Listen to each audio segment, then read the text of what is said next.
और अब बात करते हैं उस रिपोर्ट की जिसने राजस्थान को शर्मसार किया है, जिसने राजस्थान को सोचने पर मजबूर किया है, जिसने राजस्थान को अलर्ट किया है, सतर्क किया है।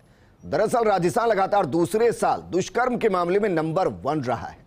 यानी देश में महिलाएं दरिंदों के शिकार सबसे ज्यादा राजस्थान में हुई है। राजस्थान में 5310 केस दर्ज हुए, लेकिन सवाल यह भी है कि महिलाओं पर बढ़ते अपराध के लिए जिम्मेदार कौन है? शांत प्रदेश अपराधों की गूंज से बहरा क्यों हो रहा है? क्या सच में हर थाने में मामला दर्ज होने की वजह से अपराध के आंकड़े बढ़े हैं? अगर हां तो फिर 156(3) के जरिए मामले दर्ज क्यों होते हैं? सवाल यह भी है कि अगर डीजीपी लाठर के मुताबिक दुष्कर्म के कुल केस जितने दर्ज हुए उनमें 43% झूठे हैं और बाकी बचे 57% मामलों में से 45% में सजा दिलाई जा चुकी है, तो क्या राजस्थान सुरक्षित है? महिलाएं सुरक्षित हैं? कानून का इकबाल है?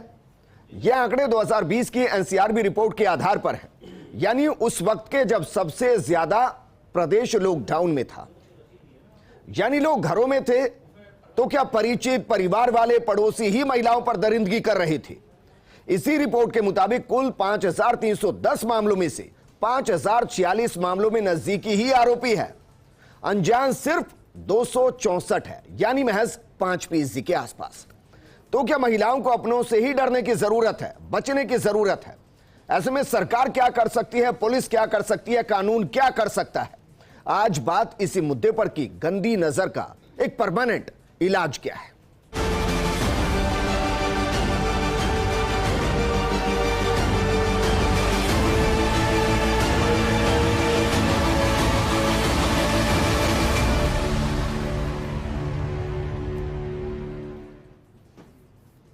दरअसल सवाल यह भी है कि अगर राजस्थान में 45% मामलों में सजा दिलाई गई है, जबकि देश में यह आंकड़ा 23% है, यानी सजा दिलाने में राजस्थान की रफ्तार देश की रफ्तार से 2 गुना ज्यादा है, तो क्या पुलिस को इसके लिए पुरस्कृत करना चाहिए? सवाल यह भी है कि अगर 43% मामले झूठे हैं, तो फिर झूठा केस दर्ज करने के मामले में कितनों पर कार्रवाई की गई, कितनों को सजा दी गई? सवाल यह भी है कि जब महिलाएं घरों में ही अपने ही मोहल्ले में शिकार हो रही हैं, तो पुलिस ऐसे अपराधों को भला कैसे रोके? सवाल यह भी है कि राजधानी जयपुर में अगर दुष्कर्म के आंकड़े ज्यादा हैं, तो फिर गांव बस्ती या फिर बाकी शहरों का हाल क्या होगा? आज इन्हीं सवालों का जवाब मांगा जाएगा और जवाब देने के लिए हमारे साथ मौजूद हैं कांग्रेस नेता आरसी चौधरी जी, बीजेपी नेता राखी राठौड़ जी, सामाजिक कार्यकर्ता भारती जांगिड़ जी। आरसी चौधरी जी, चर्चा में आपके साथ शुरू करना चाहूंगा। सर, राजस्थान देश में नंबर 1 दुष्कर्म के मामलों के अंदर शांत प्रदेश है। सर, वहां अगर इस तरीके के आंकड़े आएंगे तो क्या ये शर्मसार नहीं करता? विजेंद्र जी, सच ही कहा है कि आईना झूठ नहीं बोलता। बहुत अच्छी बात है कि आज आप एनसीआरबी के डाटाज को लेकर चर्चा कर रहे हैं। एनसीआरबी के डाटा किसी भी चैनल या किसी भी एजेंसी के द्वारा जारी नहीं किए जाते जिस पे कोई प्रश्न उठा सके। आपने इस मुद्दे को रखा और आपका क्षेत्रीय चैनल है और सरकार से जवाब तो देना पड़ेगा। इस तल्ख लहजे के साथ में आप प्रश्न पूछते हैं, ये लोकतंत्र के लिए बहुत अच्छी बात है। काश ऐसा ही एनसीआरबी के डाटा को लेकर पूरे देश के अंदर राष्ट्रीय चैनल पे बहस हो, बहुत अच्छा लगे। एनएसएसओ एक एजेंसी है जो देश के तमाम विकास से संबंधित, बेरोजगारी से संबंधित, रोजगार से संबंधित आंकड़े जारी करती है, लेकिन दुर्भाग्य ये आंकड़े जारी नहीं होते। संसद में जब पूछा जाता है कि इस तमाम जो आंकड़ों के लिए किसान कितने एक्सपायर हो गए, जब श्रमिक जा रहे कितने एक्सपायर हो गए, तमाम चीजों पे चर्चा नहीं होती। आरसी चौधरी जी, मैं हमेशा आपको मानता हूं कि आप ट्रैक पर चलते हैं। सर, पहली लाइन से पिच से बाहर हो गए। मैं दुष्कर्म पर बात कर रहा हूं। सर, राजस्थान में दुष्कर्म में राजस्थान नंबर 1 देश में। मैं जानना चाह रहा हूं कि इसको किस नजरिए से आप देख रहे हैं? विजेंद्र जी, मैं ये कहना चाहूंगा कि निश्चित रूप से अगर एक चीज को लेकर बैठेंगे, अगर एनसीआरबी में आज की मेरी डिबेट सर इसी पर है। अगर आज की डिबेट इसी पे है, दुष्कर्म को लेकर है, तो ये चीज निश्चित रूप से कहिए। कम से कम अपने दर्शकों को ये बताइए कि महिला अत्याचार के अंदर, अगर अपराधों के अंदर, महिला अपराधों के अंदर अगर कोई प्रदेश अग्रणी है तो वो यूपी है, जहां पे 50,000 से ज्यादा आंकड़े हैं। दुष्कर्म के आंकड़े हैं, वो भी बताइए कि किन किन राज्यों में कितने दुष्कर्म के आंकड़े हैं, ताकि लोगों को पता चल सके। लेकिन मैं कहना चाहूंगा कि आप ही जैसे चैनल पे काम करने वाले लोगों पे दूसरे नंबर पर यूपी है सर, 2900 के आसपास है, अपने यहाँ 5310 है। अब मैं किस पर बात करूं? मैं राजस्थान का क्षेत्रीय चैनल राजस्थान पर बात करूं या ना करूं, ये बताइए। राजस्थान पे बात कीजिए। राजस्थान पे जवाब देता हूं मैं जी। राजस्थान की पुलिस कैंपेन चलाती है, एक आवाज कैंपेन। अगर किसी भी महिला के साथ में दुष्कर्म हुआ तो वो आए और अपना दुष्कर्म का मुकदमा दर्ज कराए जी। कोई भी पुलिस हिंदुस्तान में अगर ऐसा कैंपेन चलाती है, अगर कानून का राज होता है और सरकार की मंशा ये होती है कि अपराधियों को सजा मिलनी चाहिए, वो सरकारें ऐसे कैंपेन चलाती है और कैंपेन आवाज चलाया। इससे पहले भी दुष्कर्म को लेके मी टू कैंपेन चला और मी टू कैंपेन आप जैसे बड़े जो लोग हैं उन्हीं के से बीच में निकल के महिलाओं ने चलाया। उस कैंपेन का हिस्सा यह बना कि एक केंद्रीय सरकार के मंत्री को इस्तीफा देना पड़ा पद से। एक बहुत से बड़े जो तहलका के अपने आप में एक बहुत बड़े पत्रकार है, तमाम सब चीजें भी मैं कहता हूं कैंपेन चलना चाहिए। और मैं आज भी कह रहा हूं कि ये आंकड़े राजस्थान के लिए कोई कह सकता है कि शर्मसार करने वाले हों, लेकिन हम ये कहते हैं कि अगर एक भी अपराधी राजस्थान में बचता है वो इस राजस्थान की सरकार के लिए अपने आप की आत्मा को चुनौती देने वाला होगा। हम चाहते हैं कि एक भी अपराधी बचना नहीं चाहिए। आंकड़े हमें भयावह जरूर कर सकते हैं, आंकड़े हमें चिंतित जरूर कर सकते हैं, लेकिन हमारी मंशा यह है कि आंकड़ों के अभाव में अपराधी नहीं बचना चाहिए। ठीक है राखी राठौड़ जी, क्योंकि देखिए आंकड़े तो मैं बीजेपी के 2013 से 2018 के भी लाकर रख सकता हूं, लेकिन सवाल यह है कि जिस तरीके से आंकड़े सामने आए हैं आप उसको किस नजरिए से देखते हैं। एक तरफ डीजीपी लाठर है जो कह रहे हैं कि जितने केस दर्ज होते हैं उसमें से 43% फेक है। अब फेक तो तभी कहेंगे जब उन्होंने रिपोर्ट फाइल की होगी, यानी कि अगर मैं 5300 को आधा कर दूं तो लगभग 2650 के आसपास केस होंगे और यूपी से कम होंगे। तो मैं राजस्थान को नंबर 1 मानूं, नंबर 2 मानूं, या ये मानूं को केस की अच्छे से स्टडी नहीं होती, अपराधी बच जाते हैं और इसलिए 43% का वो आंकड़ा है जहां घटना तो घटती है लेकिन अपराधी को सजा नहीं होती है।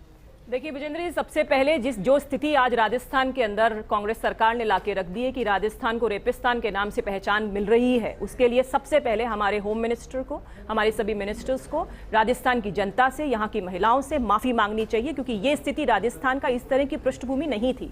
और आज स्थिति देखिए आप कि लगातार 2 सालों से महिलाओं के प्रति अपराध में, दुष्कर्म में हम लोग सबसे ऊपर नंबर पर आ रहे हैं। तो सच में ऐसी बात है और मुझे लगता है कि सबसे पहले माफी मांगकर यहाँ जो हमारे प्रतिनिधि आए हुए कांग्रेस के, उनको भी माफी मांगनी चाहिए महिलाओं से कि आपने इस तरह की एक लॉ एंड ऑर्डर की सिचुएशन राजस्थान के अंदर क्रिएट कर दी कि हम लोग सबसे ऊपर आ गए। अब मैं 2-3 बातों की बात आपसे करना चाहूंगी। सबसे पहले आपने 43% की बात की जो डीजीपी साहब ने कही। मैं पूछना चाहती हूं कि अगर 43% फेक केसेस थे तो उनके खिलाफ क्या एक्शन हुआ। आईपीसी के अंदर 2 सेक्शंस है, 182 और 211, जिसके द्वारा अगर कोई फॉल्स स्टेटमेंट या फॉल्स इंफॉर्मेशन देता है तो उसको 6 महीने तक की सजा दिलाई जा सकती है। मैं पूछना चाहती हूं सरकार से, क्योंकि देखिए विजेंद्र जी 43% एक बहुत बड़ा फिगर है। बिल्कुल आप देखिए कि लगभग आधे केसेस जो हैं वो ये मान रहे हैं कि वो गलत केस थे और उनकी वजह से बाकी केसों की प्रोसीडिंग स्लो होती है। बिल्कुल बिल्कुल। और एक जांच बात स्लो होती है। एक बात और मेंशन करना चाहूंगी कि आज लाठर साहब ने एक बात और की कि 164 में जब मजिस्ट्रेट के सामने बयान होते हैं तो बयान पलट लिए जाते हैं। अब आप सोचिए कि कोई भी आदमी जब आएगा और इस तरह के, देखिए क्या हमारी संस्कृति इस तरह की रही है कि इस तरह के केसेस कोई भी अपने परिवार का सम्मान उसको रख करके और जाकर थाने में जब दर्ज करा रहा है कोई रिपोर्ट, इसका मतलब कोई ना कोई तो बात रही होगी और आगे जाके एज अ विटनेस उसने अपने बयान को पलट दिया, यानी कोई ना कोई प्रेशर पुलिस की तरफ से भी होगा। क्या पुलिस की तरफ से कोई प्रॉब्लम हो रही है? और पुलिस की बात करें, अभी बहुत बड़ी बड़ी बातें कह रहे थे कि आवाज कैंपेन चलाया, बहुत अच्छी बात है, आप आवाज कैंपेन कीजिए, लेकिन आज पुलिस की जो स्थिति विजेंद्र जी हमारे राजस्थान के अंदर है, थानों के अंदर पूछताछ के बहाने बुला के दुष्कर्म हो रहा है थानों के अंदर।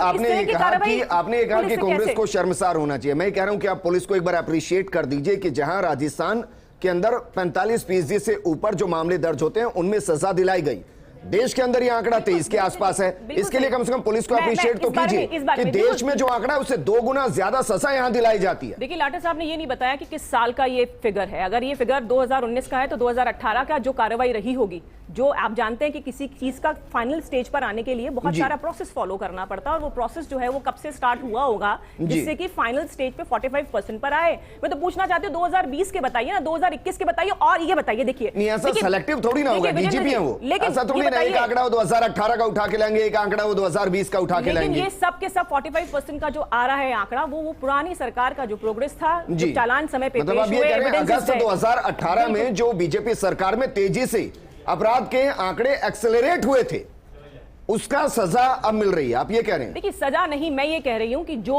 एक्शंस उस समय लिए उसका रिएक्शन ये वाला है और इसकी वजह से जो केसेस। और देखिए एक मिनट विजेंद्र, मैं एक बात और कहना चाहूंगी, अगर इतनी ही अच्छी बात है कि अपने 45% लोगों को सजा दे दी तो ऐसा क्यों हो रहा है कि धरातल पे लगातार केसेस बढ़ रहे हैं? आज भी आपके चैनल पे सुबह से केसेस का कारण तो ये भी हो सकता है ना मैम कि एफआईआर दर्ज हो रही है। नहीं, लेकिन केसेस आज देखिए ना, सीकर के अंदर फिर केस आया, आज राजस्थान के अंदर लगातार ऐसा क्यों हुआ? आप देखिए कि जब लॉ एंड ऑर्डर की स्थिति प्रॉपर तरीके से अप्लाई होती है, इसका मतलब क्या हुआ कि केसेस मैंने कम तमाम होने चाहिए। समाचार पत्रों को पढ़ा, मैं एनसीआरबी रिपोर्ट को भी पढ़ा, मैं इसको राजस्थान के परिप्रेक्ष्य में डराने से ज्यादा इसको अलर्ट करने के तौर पर देख रहा हूं। क्योंकि अगर आंकड़ा सही कि 43% फेक है, तो फिर मैं मानकर चल रहा हूं कि एक्चुअल आंकड़े 2600 के आसपास हैं।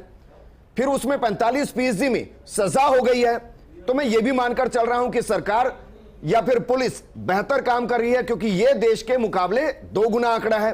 भारती जांगीड़ जी, मैं जिस तरफ आपसे सवाल करना चाहता हूं, दरअसल मुझे वो समझ नहीं आ रहा है। 43% में यानी कि लगभग 2000 केस ऐसे जिसमें महिला जाकर कह रही है कि मेरे साथ दुष्कर्म हुआ है। कौन महिला ऐसी होगी मैम? ये आंकड़ा वो है जिसको बाद में कह दिया गया फेक है। मैं मानूंगा 10 होंगे, 20 होंगे, 100 होंगे, 2000 केस के आसपास मैम ऐसे जो कह रही है दुष्कर्म और बाद में कह रहे हैं कि नहीं ऐसा नहीं हुआ।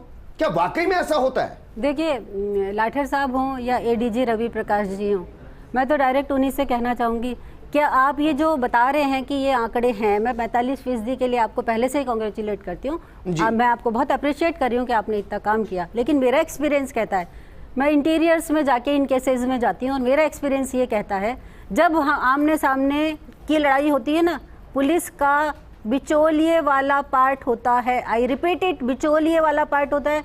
पुलिस की कोशिश होती है समझौता हो जाए, और फिर पुलिस उन्हीं समझौतों को ये कह रही है कि ये फेक केसेस हैं। सॉरी लाठर साहब और सॉरी एडीजे रवि प्रकाश जी, आपका नाम तो रवि भी है और प्रकाश भी है, फिर भी आपके थानों पे ही रेप केस हो रहे हैं। वो रेप के लिए ही कंप्लेन करके आई है और आप ही के थाने के लोग उसके साथ रेप कर रहे हैं। अभी ये सब बातों की नहीं है, ये जब भी बीजेपी कांग्रेस बैठती है वो चाहती है, बीजेपी कहती है मेरे टाइम सतयुग था। मैं इसको ना नैरो पर्सपेक्टिव में समझना ही नहीं चाहता, मैं इसको लार्ज पर्सपेक्टिव में समझना चाहता हूं, क्योंकि आंकड़े मुझे डरा रहे हैं जी। 5310 में से मैम 95% केस ऐसे हैं जिनमें जानकार है, जिसने दुष्कर्म किया है। मेरी बात सुनिए जी, ये हो सकता है कि जानकार है, ये भी हो सकता है कि वो वर्गलाई गई है, वो बहुत कम चांसेस होते हैं, लेकिन पुलिस का फेलियर, सबसे पहला कारण पुलिस का फेलियर है। मैं कहती हूँ एक बार अगर ऐसी सजा दे दी जाए ना, जो अरब कंट्रीज में है, तो मैं ये रिपीट होने बंद हो जाएंगे। एक बच्ची पार्टी से घर आ रही है और उसके साथ मेन चौराहों से निकल के रेप हो रहा है गाड़ियों में। पुलिस क्या कर रही थी? वहां पुलिस की गाड़ियां गश्त करती हैं, आप वहां उस वक्त उगाई तो सब करते हैं, लेकिन आप उसको पकड़ क्यों नहीं पाए?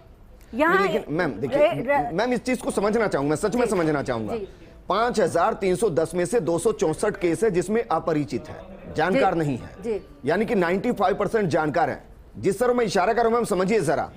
अब 5000 के आसपास केस ऐसे हैं जिसमें जानकार है कोई, वो चौराहे पर भी लेकर गया होगा, लड़की जानती है चली गई होगी, घर में हुआ होगा, मोहल्ले में हुआ होगा, आस पड़ोस में हुआ होगा, उनमें से 43% फेक केस। तो मैं क्या ये मानूं कि वहां परिवार का दबाव, पड़ोस का दबाव, इज्जत का सवाल कि तू इस मामले को वापस ले, तेरी इज्जत भी बच जाएगी, परिवार की भी बच जाएगी, मामला भी रफा दफा हो जाएगा। क्या इस प्रेशर से भी लड़कियों को गुजरना पड़ता है? प्रैक्टिकल बताऊं, सरकार ने ये कह दिया है कि आपको एफआईआर दर्ज करनी है, ये पुलिस पे प्रेशर आ गया, अब आंकड़े बढ़ गए, पुलिस उसको कैसे खत्म करेगी? मैं आपको पुलिस की प्रॉब्लम्स भी समझिए कि उसके पास इतनी नहीं है कैपेसिटी कि वो इतनी जनसंख्या पे इतने पुलिस वाले उनके पास नहीं है जी। अब वो उसको रफा दफा करने की कोशिश करती। मेरे खुद का एग्जाम्पल है वालोतरा का, मैं गई हूँ, मुझे पता है फेक, बिल्कुल फैक्ट है, हमने पकड़वाया है, बाकायदा रेड करके उसके फार्म हाउस से उठा के लाए हैं। वो इंचार्ज मान रहा है कि ऐसा है, लेकिन हुआ क्या लास्ट में? दोनों को बिठा के समझौता करा दिया, एक फाइल उनको बंद करनी है और ये फेक केसेस में डाल दिया। मैं उसकी गवाहूं कि ये गलत है। मेरे पास ऐसे 230 अभी 6 महीने के केसेस हैं, तो आप नहीं कह सकते कोई भी बच्ची, कोई भी परिवार इतना गया बीता नहीं हुआ है हमारी हिंदू संस्कृति में, नहीं है कि वो अपनी बच्ची को, छेड़खानी का हो सकता है, दुष्कर्म का थोड़ी ना कोई फेक कराएगा, वो अपनी बच्ची की जिंदगी बर्बाद नहीं कर सकता। ठीक है आरसी चौधरी जी, सर एक तरफ ये कहा जा रहा है कि सबकी एफआईआर दर्ज हो रही है, आई अप्रिशिएट इट, लेकिन सवाल मेरा ये है कि अगर एक परिवार दुष्कर्म का मामला दर्ज कराता है और उस वक्त अगर उसको अपनी इज्जत की परवाह नहीं, मैं क्वेश्चन कर रहा हूं सर, बाद में वो केस फेक कैसे हो सकता है? अगर उसको इतना ही डर होगा तो पहले के दर्ज ही नहीं कराएगा। मतलब 4 तरीके के दबाव होंगे, 50 तरीके के प्रलोभन होंगे, तभी तो वो केस उस श्रेणी में आएगा। उसकी पूरे परिवार की जिंदगी बर्बाद हो जाती है पुलिस और सरकार की मिलीभगत की वजह से। और ये जो करते हैं ये सर, चौधरी जी एक मिनट, ये जो भी होते हैं ये पावरफुल लोग होते हैं, तभी तो पुलिस उनके प्रेशर में होती है। क्यों उस गरीब को, उस बच्ची को, उस परिवार को सही में न्याय नहीं मिलता है? महिलाओं को आपने एडीजे रवि प्रकाश जी ऐसा ने नहीं है कि हर बार गरीब की बच्ची के साथ दुष्कर्म होगा, ऐसा नहीं है मैम। गरीब मतलब जिसके साथ हुआ है उस सेंस में एडीजी ने कहा कि कोई भी महिला आके अपना वो दर्ज करा सकती है, बेखौफ आ सकती है। सच्चाई ये है कि पुलिस वालों की मेंटेलिटी बन गई है कि ये इतने फेक हैं, और लाठर साहब के इस बयान से तो साबित हो गया कि इनकी मेंटेलिटी हो गई है। आरसी चौधरी जी, मेरे सवाल का जवाब दीजिए सर, क्या वाकई में, क्योंकि ये मुझे डराता है आंकड़ा। अगर 45% फेक केस, मतलब 45% जिन बच्चियों ने केस दर्ज किया कि उनके साथ दुष्कर्म हुआ, वो झूठा है। विजेंद्र, निश्चित रूप से मुझे बहुत अच्छा लगता है आप जितने भी तल्ख प्रश्न पूछेंगे मैं चाहता हूं कि जवाब दूं उन सब का, क्योंकि ये मुद्दा है जनता का। आज कल कोई शिकार हुए, कल आपकी और मेरी बहन शिकार हो सकती है दुष्कर्म को लेके। इसलिए अपराधियों के हौसले टूटने चाहिए, दुष्कर्म पीड़िता के हौसले नहीं टूटने चाहिए। और सरकार इसी मंशा को लेके निर्बाध पंजीकरण को जिसको चीज को लेके चली। और आप बार बार जो जिक्र कर रहे हैं, बहुत ही अच्छा कर रहे हैं कि सबसे ज्यादा जो दुष्कर्म के जो आंकड़े हैं वो अपने नजदीकी लोगों के साथ दुष्कर्म के आंकड़े आते हैं। मैं कह रहा हूं सरकार क्या कर सकती है, सरकार इनको रोकने के लिए कानून बना सकती है, कानून का इंप्लीमेंटेशन कर सकती है। इन सब चीजों के लिए अगर आप मुझे समय देंगे तो मैं पार्टी ने क्या क्या, कांग्रेस ने क्या क्या, वो बता सकता हूं। आप ये कहें कि ये आंकड़े क्यों बढ़े, और भारतीय जनता पार्टी के नेता ने ये कहा कि इन्हें माफी मांगनी चाहिए। हम ऐसी माफी नहीं चाहते, ये माफी आपको मांगनी चाहिए कि पहली बार राजस्थान की सरकार खुली निर्बाध पंजीकरण की पॉलिसी को लेकर आई, ताकि दुष्कर्म पीड़िताएं आनी चाहिए। आपके समय में रेल के सामने उनके मुकदमे दर्ज नहीं होते थे, इसलिए वो अपनी आत्महत्या कर लेनी चाहिए। इसलिए माफी किसको मांगना चाहिए, ये प्रदेश के लोग तय करेंगे, आरोप से नहीं। हम आज भी आपके चैनल पे जिम्मेदारी के साथ कह रहा हूं कि तमाम पीड़िताएं वो आनी चाहिए। और ये जो रेपिस्तान कह रहे हैं, ये वही लोग हैं जिसकी ड्राइंग, जिसकी पेंटिंग तो अच्छी लगती है, अपनी ड्राइंग ऑफिस में लगाते हैं, लेकिन उसके साथ में दुष्कर्म हो जाता है तो उसको न्याय की जब गुहार होती है तब ये मौन हो जाते हैं। ये वही लोग हैं। इन्होंने कहा कि ये फाल्स आंकड़े हैं तो मुकदमा दर्ज होना चाहिए। मैं इनसे पूछना चाहता हूं कि हिंदुस्तान के सीजीआई चीफ जस्टिस, उन पे दुष्कर्म का मुकदमा उन्हीं के सहकर्मी लगाती है, उसी को सांसद ये मनोनीत करते हैं। मैं इनसे पूछना चाहता हूं क्या वो आंकड़ा झूठा था? देश का सबसे बड़ा मुकदमा है। मैं कह रहा हूं देश का सबसे बड़ा आंकड़ा है, देश का सबसे बड़ा आंकड़ा है। अगर 43% फेक केस हैं तो क्या दुष्कर्म के आरोप भी महिलाएं झूठे लगा रही हैं? 43% का आंकड़ा है सर। मैं गंभीरता से सवाल कर रहा हूं सर, ये क्योंकि ये कहा गया कि 43% फेक केस हैं, दुष्कर्म के फेक केस हैं। विजेंद्र जी, मैं कह रहा हूं कि जो 164 के जो बयान होते हैं वो मजिस्ट्रेट के सामने महिला अकेली होती है, एकलव्य के बयान होते हैं, वहां पे कोई नहीं होता, उसके साथ में तमाम घटना का वो जिक्र इसलिए उसको मिलता है कि वो वहां पे खड़ी होकर पूरी बता सके। वहां पे ना कोई पुलिस का प्रतिनिधि होता, ना कोई दूसरा होता। 164 के जो बयान है वो सबसे बड़े महत्वपूर्ण है। इससे पहले दुष्कर्म जब होता था, 2 फिंगर टेस्टिंग होती थी, उसको यूपीए की सरकार ने बंद किया कि ऐसा नहीं होना चाहिए। अपराधी तय करेगा कि हुआ या नहीं हुआ, पीड़िता ये एकलव्य बयान में देगी कि उसके साथ में दुष्कर्म कैसे हुआ। इस बात को लेकर उन्होंने तमाम सब चीजें की। सरकार की गंभीरता यह है कि सरकार ने सब जिलों के अंदर सिस्काउ यूनिट्स का गठन किया। सिस्काउ यूनिट्स वो जहां पे इन्वेस्टिगेशन तेज हो। इन्होंने ये कहा 2017-18 के अंदर मैंने मान लिया ना सर, अगर 45% केस में आपने सजा दिला ली, मैंने मान ली, लेकिन मैं कह रहा हूं 43% में जो फेक केस थे उनमें मुझे आंकड़ा दीजिए कि कितनों को 6 महीने की सजा हुई। अगर कोई फेक केस कर रहा है तो ये भी तो कानूनन अपराध है। उनको कितनों को सजा दी गई ताकि आगे से फेक केस ना हो। विजेंद्र जी, मैं बार बार, अगर आप मेरे से कह रहे हैं, मैं कह रहा हूं कि दिल्ली की पुलिस दुनिया की सबसे बड़ी, मैं कह रहा हूं देश के जिस सीजीआई पे मुकदमा लगता है और उसका सांसद बना दिया जाता है, उसका प्रश्न नहीं पूछेंगे, पार्टी की बात ही नहीं कर रहा हूं, पूछेंगे, मैं पार्टी की बात ही नहीं कर रहा हूं। पूरी देश के अंदर रंजीत पैस सर, मैं पार्टी की बात ही नहीं कर रहा हूं। क्यों नहीं किए? मैं आपसे क्यों नहीं पूछे? गंभीर देश सवाल के कर रहा हूं सबसे सर। शक्तिशाली आदमी, राजस्थान में 43% महिलाएं जो दुष्कर्म का केस दर्ज करती हैं वो फेक कहा गया है। आप उसमें पूछना चाहेंगे, जो एक निर्बोध बालिका उसमें पूछना चाहेंगे, मैं सिलेक्टिव पूछना चाहूंगा। राजस्थान के लिए इनका जवाब ही नहीं है कोई। राजस्थान की बात कीजिए ना, यहाँ पे राजस्थान की बात हम करेंगे नहीं कर रहे हैं। देश के मुख्य न्यायाधीश पे राखी राठौड़ जी, ठीक है। आरसी चौधरी जी, मुझे आरसी चौधरी जी मुझे बताइए सर, आप जो तर्क दे रहे हैं, मैम एक मिनट मेरे पास वक्त की कमी। आरसी चौधरी जी, जो भी आप तर्क दे रहे हैं, क्या इनके जरिए इनको सही साबित किया जा सकता है कि राजस्थान में जो हो रहा है वो सही है? मुझे हाय नामे बता दीजिए। मैं ये कह रहा हूँ, ये देखिए, ये जो आंकड़ा ना मेरी रिपोर्ट है, ये आपकी है सर। मैं इसके घर पे सुरक्षित नहीं है। मैं आपसे कुछ पूछ रहा हूँ, आप कुछ दिखाइए सर। ठीक है, मैं आपसे पूछ रहा हूँ, इन सब चीजों के साथ क्या इनको जस्टिफाई किया जा सकता है जो राजस्थान में हो रहा है? क्या महिलाओं को हतोत्साहित करें? अगर 43% फेक केस कह दिए गए, कह रहे कि कैंपेन होना चाहिए, चलना चाहिए। ठीक है, राखी राठौड़ जी, 43% फेक केस होना मेरी तरफ गंभीर इशारा है मैम कि 43% मतलब लगभग 50% फेक केस, यानी कि महिला पहले कहती है दुष्कर्म हुआ और फिर ऐसे सर्कमस्टांसेस बनाए जाते हैं कि नहीं ये अपराध घटा ही नहीं है। ये कैसे मुमकिन हो सकता है? देखिए, ये सरकार के लिए सिर्फ फेस सेविंग का काम है, अदरवाइज जो 43% इन्होंने कहा है कि फेक केसेस है, उसकी सच्चाई जो है भारती जी ने बता दिया। वो जवाब दे दीजिए ना, चौधरी जी, मैं आपकी बात का जवाब दे दूं, मैं उसको आगे जवाब दे तो बता दीजिए ना। आज विजेंद्र जी ये कह रहे थे कि एफआईआर दर्ज करना कंपलसरी कर दिया। मैं पूछना चाहती हूँ, आपने जांच कराई, क्या हुआ है बता दीजिए ना, एफआईआर दर्ज आप बता दीजिए ना क्या हुआ। आपने जिस व्यक्ति को सांसद मनोनीत करवाया उसका जो दुष्कर्म का आरोप लगा उसमें क्या किया दिल्ली पुलिस ने क्या किया बताइए ना। आप महिला है और महिला की आवाज को मुखर नहीं कर सकते। आप दुष्कर्मियों के साथ में खड़े होते हो, आपके पार्टी दुष्कर्मियों के साथ में खड़े होते हैं, दुष्कर्मियों को बचाने का प्रयास करती है, दुष्कर्मियों के साथ कौन सी सरकार ने एफआईआर दर्ज करने के लिए मना कर दिया?